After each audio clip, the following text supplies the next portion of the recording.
আসসালামু আলাইকুম, আমি Aksar Ahmed, optometrist, Aksar's optometrist eye care.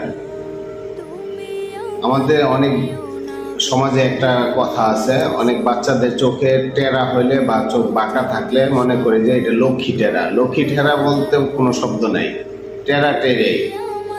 টেরা চোখে ছোটবেলা যদি এটা চিকিৎসা করা হয় তাহলে ভালো রেজাল্ট পাওয়া যায়। হ্যাঁ, আর বেশি বড় হয়ে গেলে তাহলে এটার রেজাল্ট বেশি একটা ভালো আসে না।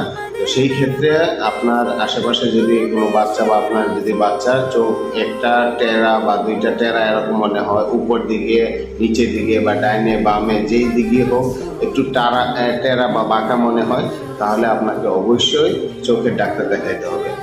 আর চোখের ডাক্তারের ক্ষেত্রে অনেক সময় প্রথমে আমরা যেটা করি সেটা হচ্ছে আপনাকে একটা চশমা দিয়ে ট্রাই করা হয়। হ্যাঁ, চশমা দিয়ে ট্রাই করার পরে যদি ভালো না হয় বা চশমার চাইতে সবচেয়ে বেস্ট হয় আমরা প্রথমে যদি আপনার ভীষণ থেরাপি করা হয়, থেরাপিটা যদি নেওয়া হয় তাহলে বাচ্চার টেরা চোখ সহজেই ভালো হয়ে যায়।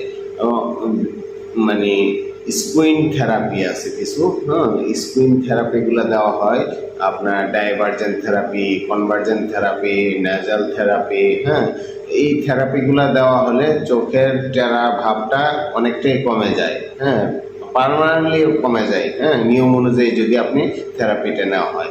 এরপরে যদি না হয় তারপরে আমরা চোখের সার্জারি চিন্তা ভাবনা করি। তাহলে টেরা কখনো লক্ষ্মী হয় না, এটা অলক্ষ্মীই থাকে।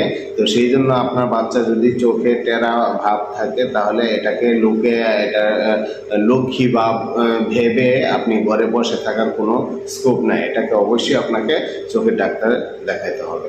ধন্যবাদ।